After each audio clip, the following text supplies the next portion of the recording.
when are we done stacking? At what point would you say someone has enough gold or enough silver? Buy your gold and silver online from SD Bullion. New customers get gold or silver at spot by visiting sdbullion.com/new. Would you look at that? We have a nice little bit of gold here. It is a new year, 2025. How's it going, Harry? Off to a great start. So far, so good.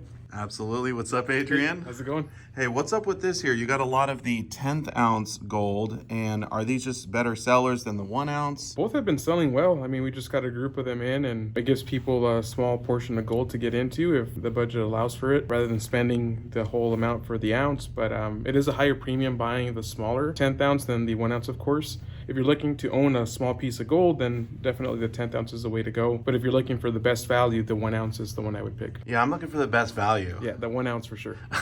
I agree with Adrian. I encourage people, if they can afford an ounce, to avoid the fractionals, or if they can't afford an ounce, avoid the fractionals until you can afford an ounce and just save up that money. Nonetheless, there are people for a variety of reasons who want fractionals, maybe as gifts to a number of children or grandchildren, or they don't want to wait. I mean, you got to meet people where they are, and so we try to carry the fractionals, and we got fortunate to buy a rather large lot of the 10th ounce last week, and we're still going through them. You also see with it the Gold Eagles, the 1 ounce, which is what we would prefer to recommend. And I'll tell you that in this shop anyway, the best sellers by far on the 1 ounce would be the U.S. Eagles and Buffaloes. I mean, the Buffaloes aren't even here. I mean, the ink's not dry on the order and they're out of here. They're that popular. But I guess because this is the United States, people would prefer an eagle or a buffalo to a Krugerrand or a maple. Nothing wrong with those coins. I'm just giving you what my experience is. If I have a tray full of Krugerrands, they sit. Or even worse, the gold bars. In my experience, those are harder to sell. Way harder. Although there are a select group of people who really love the gold pamp bars. Now this is a platinum one, of course, but the design is absolutely beautiful on the Fortuna and especially on the gold. So it's the one gold bar that, if you got to have a gold bar, that's one I really like, just because it's so beautiful. You know, Harry, I got an email a couple of days ago. It was a gentleman asking me what percentage he should invest in gold and what percentage he should invest in silver. And I kind of get this question a lot, and I'm curious what your thoughts are on that. It's really hard to define a certain percentage from my point of view to an individual. I think there should be some precious metal in a diverse portfolio. I think as a person gets older towards retirement or at retirement, you have to have an eye towards income. Now, the precious metals don't in and of themselves produce dividends or interest. So to realize income from precious metals, you have to actually part with it. You have to sell it a little at a time. And that's certainly doable. It's just not quite as convenient, maybe as a check coming from your investment firm to live off of. So the priorities change from when a person's young, like Adrian, or to when they're a lot older, like me, to what they might be stacking. Adrian has some philosophies on this, the silver versus gold at various stages of one's life. Definitely. I really think that if you're, younger, you should, just getting started with, a job or a family, it's good to be heavy in silver. I really think, since it has so much room to grow, in my opinion.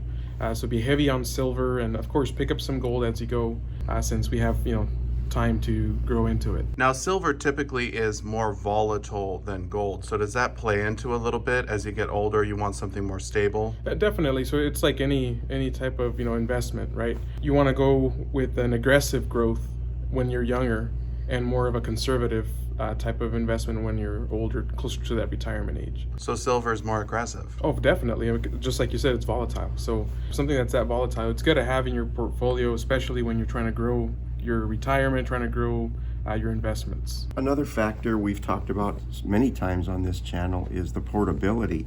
As you get older, it might be quite appealing to have gold because of the portability. You're not lugging around something heavy, especially if you have to move, or even if you have to go sell it.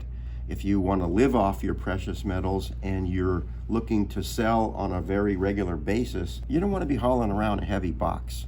That's true. Just put a couple coins in your pocket, go wherever you dispose of these, a coin shop or precious metal dealer, and it's so much easier that way. Now, one other question that I get all the time, which I want to ask you, Harry, is when are we done stacking? At what point would you say someone has enough gold or enough silver? That's such a personal question. Precious metals are one of those things where what is enough? There's really no point at which you're done accumulating wealth. It might just be in a different form. For instance, there was a long-running ad by a dealer named Richard Nakbar, who since unfortunately passed away, and it was in Coin World every single week. And he had full-page ads encouraging older customers to sell their numismatics and to get into bullion, making it easier for their heirs to dispose of it, or even short of their heirs, for them to dispose of it. You know, a collectible is a very subjective thing. The value is easily swung one way or the other by the opinion of those buying it, whereas bullion is very much pegged to a spot price. There's little to argue about on the value of a 1 ounce gold piece. And so as one gets older, you certainly might want to veer away from the collectibles, especially if you, the collector, the one with the knowledge, isn't going to be the one disposing of the collection. Maybe your widow, who knows nothing about coins, is going to be stuck with this collection, and she is less likely to get taken by some unscrupulous dealer if the coins are bullion pieces that are easily pegged to a spot price, versus a collectible which has so much variance in price depending on who's grading it, what they think of that coin, what they think of the series. So Richard Nakbar for years was advertising the fact that you can trade your numismatics for bullion as you get older as a good move for your estate planning. And I thought it was a brilliant move, and I thought it was very rational. Yeah, I think if you've collected stuff over the years, you know where you bought it, you know what it's worth, you know probably where to sell it. So that actually does make sense to kind of get rid of some of the more niche things and just go with sort of the generic, so that when you pass it on to your kids or whoever, they're going to have an easier time selling it. I want to go back to I don't know that I answered your question directly, like when are you done stacking? But if you think about it, it's not unlike putting money into an IRA.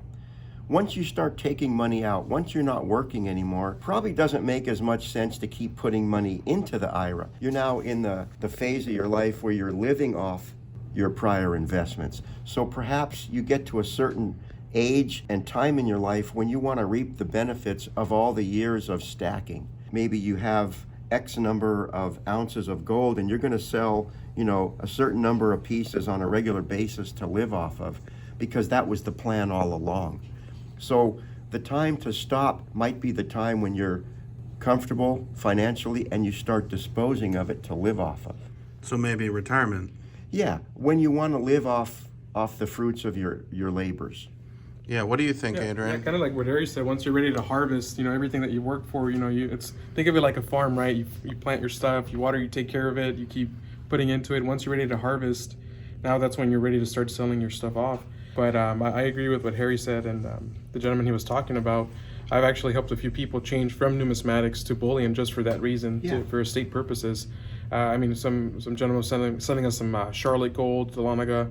This was a few months ago, and they're like, my kids have no idea what this stuff is, and we have contacts with many dealers, and we're able to give them great prices for that stuff and turn it into gold. So it's good to either have a good plan of how your family can sell your coins, your numismatic pieces, or just do what Harry was saying, put it into bullion, something that's a lot more liquid for your family. And if you think of Charlotte and Dahlonega gold, that's a perfect example of how someone who doesn't have knowledge of coins can really get taken, because someone could smile at them and say, oh, a $20 gold piece, it's worth, almost the price of an ounce of gold.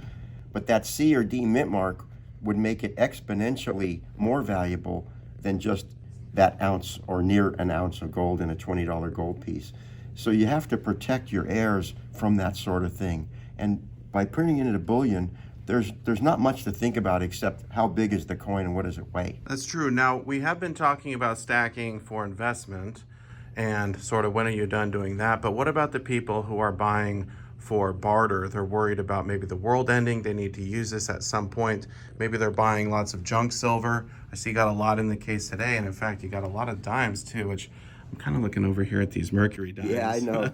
Say goodbye. Yeah, they probably won't last the day. No. But if you're stacking for SHTF, barter, that kind of stuff, you're probably going to hold on to that forever, right? And then just eventually pass that down to your kids. If that's truly your mindset, then that's probably correct. Of course, the fear of something hitting the fan ends when you die, right? So now it's your heirs who are stuck with this, and if they don't share your philosophy, even constitutional or junk silver is a little bit harder to dispose of than an ounce of gold. Something quick too that I want to add, kind of like what Harry's saying, it's good to educate your family on what you have. Pull them in, hey, look, this is the type of stuff that I have, just so you know if something were to happen to me.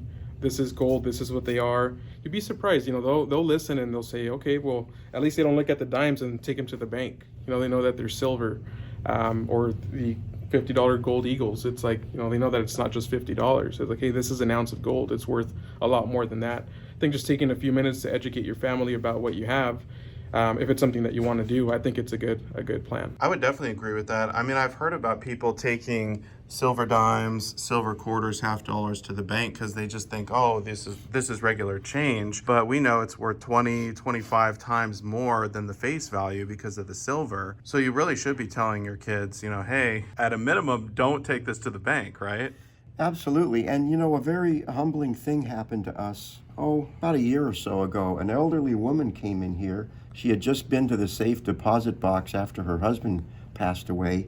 And inside the safe deposit box with his coins was an advertisement we run in a local paper and our business card. And it was his way, I think, of saying, when it's time to dispose of this is where I'd like you to go. It sounds like bragging, but I was actually quite humbled by that the guy would think enough of us to let his wife know where to go with this. I mean, I guess that just goes along with estate planning and, like we talked about earlier, selling some of your numismatics for bullion. The easier you can make it for them to sort of get the value out of it, probably the better. Yeah, because you don't want to burden. It's a hard enough thing when someone passes away. If they're burdened with selling the house, maybe to move to a smaller apartment, selling the cars, they get to this coin collection and have no idea what to do with it. And we get those people in quite frequently who have no idea what they have and really are at the mercy of our integrity. And I think they're safe in that regard, but there's a lot of people out there that maybe not be trustworthy. Yeah, unfortunately. I hope I'm wrong, but people can get taken if they're not knowledgeable about what they have and what they're selling. Well, the bottom line, Harry, when it comes down to when are you done stacking, it sounds like there's kind of two different answers here. Maybe when you retire and you're starting to use the metals for spending money, for necessities, or maybe you're never done stacking. Yeah, I mean, we have some elderly customers who tell me their age on the telephone, but they're also quite youthful in their enthusiasm for the hobby. And because of that, they're never going to be done. They're just having fun. And, the way someone might golf or collect stamps or whatever the hobby is, this is a hobby. And so in their case, they're just having fun. But if someone is stacking, truly stacking for the future as an investment in their old age, then I think once you're liquidating it, it's probably the time to stop accumulating and start enjoying the harvest, as Adrian pointed out. All right. Well, hey, as always, I appreciate the time, Harry. I'm looking forward to a great year, Silver Absolutely. Dragons. Good to see you, Adrian. Thank you.